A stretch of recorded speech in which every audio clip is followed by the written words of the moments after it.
आपण पाहत आहात स्वराज्य न्यूज. सत्य हेच जे तुमच्या समोर.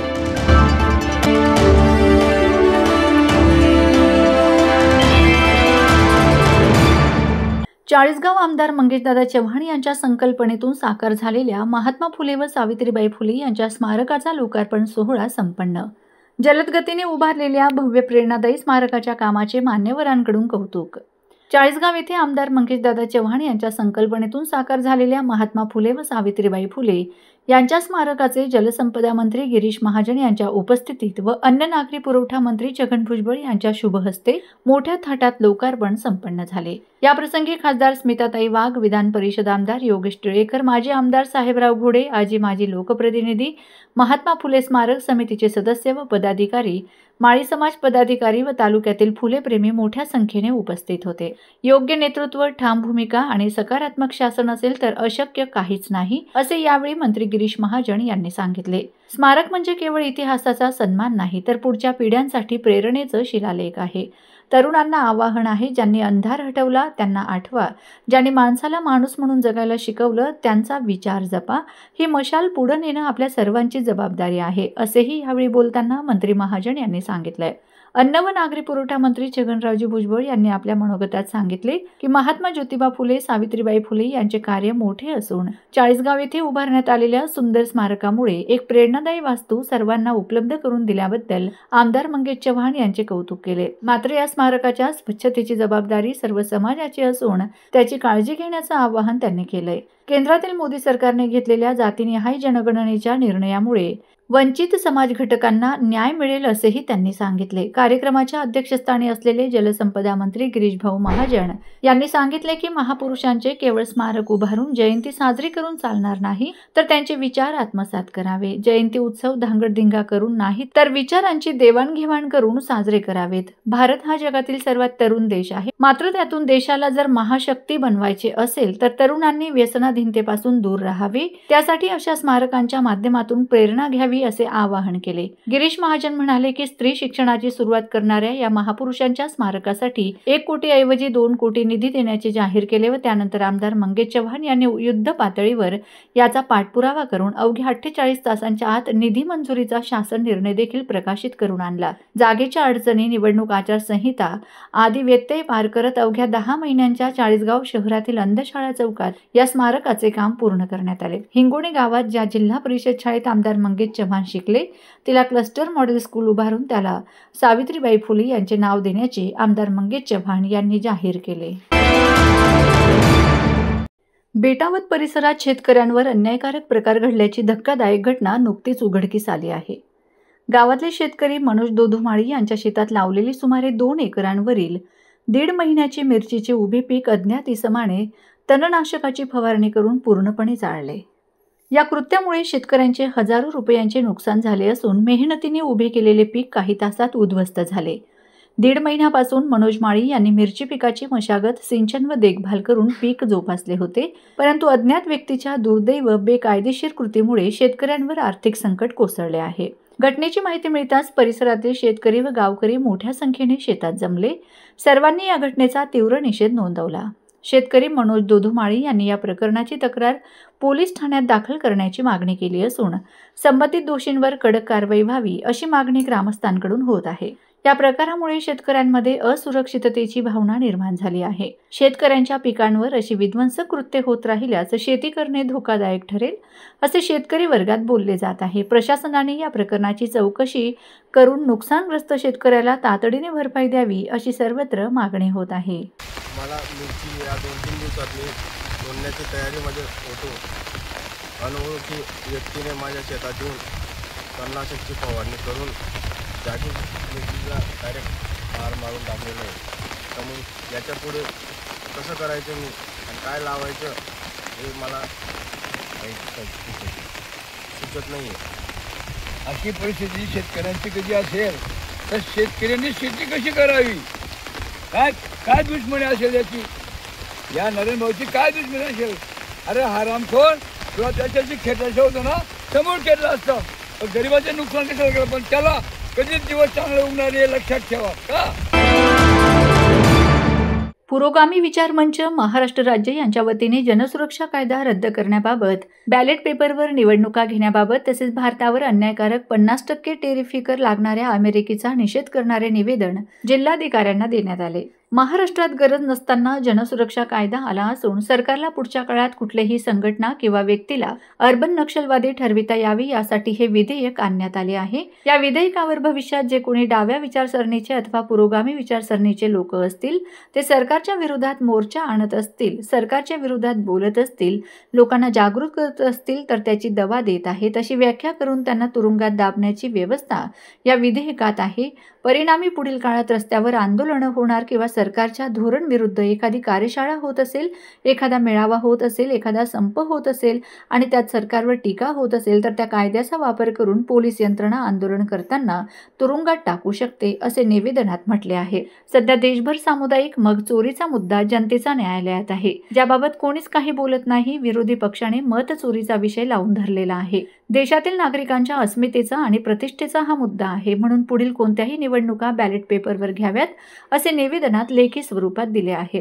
तसेच सरकारचा दर सोडीचे परराष्ट्र धोरण आणि उठसूट परवसुलीवर ठपका ठेवण्याच्या वृत्तीमुळे, स्वतःची प्रतिमा उजळ करण्याच्या महत्त्वाकांक्षामुळे काही देशासोबत आपले देशाचे व्यापारी संबंध बिघडले आहेत. त्यातच अमेरिकेचाही समावेश आहे. अमेरिकेने भारतावर 50% टेरिफ कर लावून भारतीयांवर मोठा अन्याय केला आहे. त्यामुळे भारताची अर्थव्यवस्था नजीकच्या काळात धोक्यात येऊ शकते असे पुरोगामी विचार मंच महाराष्ट्र राज्य यांचे मत आहे. या तीनही मुद्द्यांवर पुरोगामी विचार मंच धुळे जिल्हा यांच्या वतीने जिल्हाधिकारी धुळे यांना लेखी निवेदन देत प्रति माननीय पंतप्रधान भारत सरकार व माननीय मुख्यमंत्री महाराष्ट्र राज्य यांना पाठवण्यात आले आहेत. की जो जनतेला हानिकारक असा जो जनसुरक्षा कायद्याच्या नावाने जो अर्बन नक्षली ठरवलं जाणार आहे, शासनाच्या विरोधात जोही व्यक्ती आवाज उठेल, आंदोलन, निवेदन वगैरे करेल, त्यांना जनसुरक्षा हा एक असा नाव देऊन त्यांच्यामध्ये आरोपींना 90 दिवसापर्यंत नॉन बेलेबल अटक केली जाणार आहे. त्याच्यात कुठल्याही स्वरूपाचं जामीनची तरतूद नाही आहे. म्हणजे हा कायदा सर्वसामान्यांना सुरक्षा देणारा नसून सर्वसामान्य जनतेने सरकारविरुद्ध आवाज जे संघटना सामाजिक राजकीय इतर जो भी उठवणार त्यांना जेलीत टाकणारा हा कायदा आहे. तर हा कायदा संविधानाच्या विरोधात असला, अभिव्यक्ती स्वातंत्र्याच्या विरोधात असून हा कायदा रद्द करावा यासाठी आमचं हे निवेदन असून, दुसरा देशामध्ये आता सध्या जे गाजलेले जगामध्ये मतचोरी म्हणजे भारत हा EVMच्या माध्यमातून निवडणुका जिंकतो असं जगामध्ये आमची भारताची बदनामी झालेली. त्यामुळे राजकीय पक्षांनी सुद्धा तोच अजेंडा उचललेला आहे. तर देशामध्ये आणि जगामध्ये आमची प्रामाणिकता सिद्ध व्हावी म्हणून आम्ही बॅलेट पेपरवर निवडणुका घेण्यात यावा, EVM हे रद्द करण्यात यावा, याच्यानेच पारदर्शकता आहे.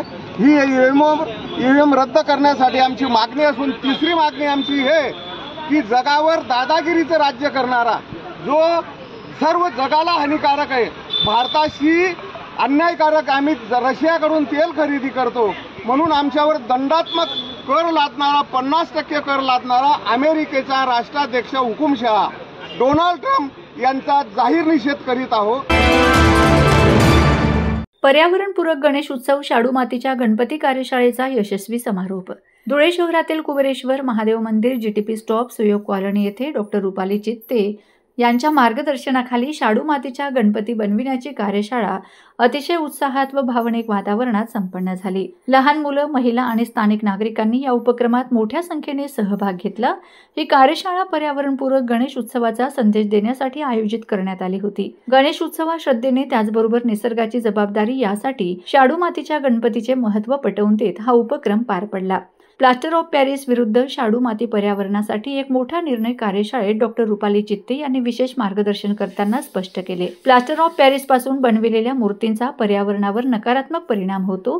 मूर्ती पाण्यात पूर्णपणे विरघळत नाही, त्यामुळे पाण्याचे प्रदूषण वाढते. या मूर्तींमधून बाहेर पडणारे रासायनिक घटक नदी, तलाव, विहिरींमध्ये जलीय जीवसृष्टीला हानी पोहोचवतात. मूर्ती पूर्ण विघटित होत नसल्याने मूर्तीची विटंबना होते. शाडू मातीच्या मूर्ती पाण्यात सहज विरघळतात. परिसरातील महिलांनी शाडू मातीच्या मूर्ती पाण्यात सहज विरघळतात. परिसरातील महिलांनी व लहान मुलांनी या उपक्रमात मनापासून भाग घेतला. 3.5 तास चाललेल्या या कार्यशाळेत सहभागीने स्वतःच्या हातांनी गणपतीची मूर्ती बनवण्याचा पहिल्यांदाच अनुभव घेतला.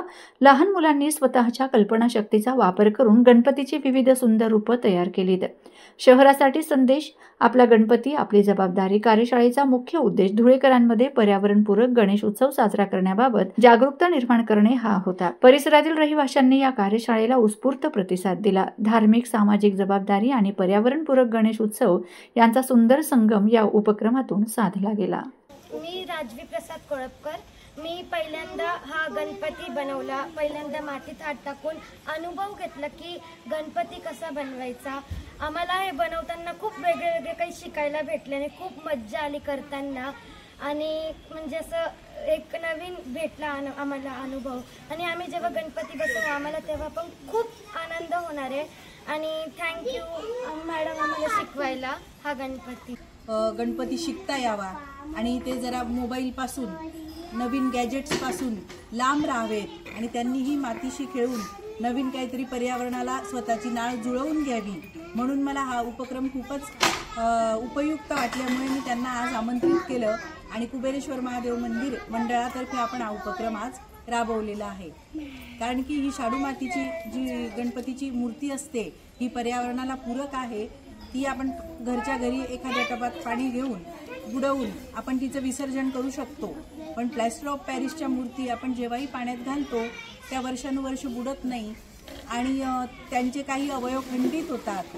त्याच्यामुळे ते एक प्रकारे आपल्याला पर्यावरणाचा ऱ्हास होण्यामागे त्याचं मोठं कारण आहे. आणि पाणी प्रदूषित होतं. तेच पाणी आपण पिण्यासाठी वापरत असतो. त्याच्यातूनच नवनवीन आजारांची निर्मिती होते आहे. म्हणून माझं सर्व नागरिकांना एकच विनंती आहे की सर्व नागरिकांनी पर्यावरणाला पूरक अशा काही गोष्टी स्वीकाराव्या. पत्रकार सेवा संघ शिरपूरचा सर्व समाज विद्यार्थ्यांचा गुणगौरव सोहळा संपन्न. शिरपूर येथे 24 ऑगस्ट रविवार रोजी श्री लक्ष्मी लॉन्स येथे मान्यवरांच्या उपस्थितीत 150 विद्यार्थ्यांचा फोल्डर व सन्मानपत्र देऊन गौरविण्यात आले.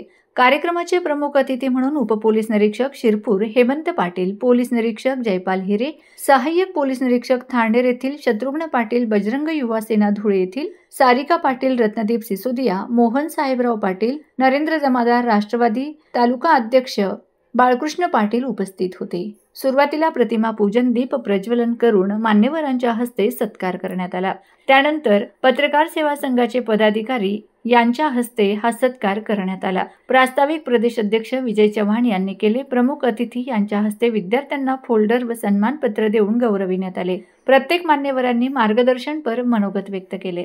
या प्रथमच आयोजित करण्यात आलेल्या शिरपूर पत्रकार सेवा संघाचा गुणगौरव सोहळा 150 विद्यार्थ्यांचा अर्थातच सर्व समाज विद्यार्थ्यांचा अप्रतिम असा उत्साहात झाला.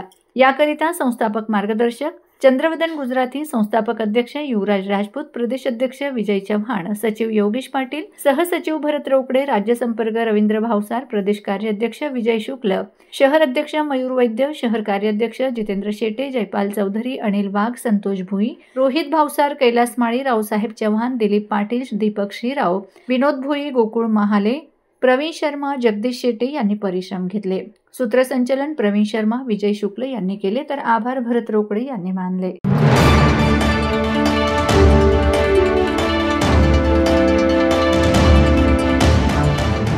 आपण पाहत आहात स्वराज्य न्यूज. सत्य हेच जे तुमच्या समोर.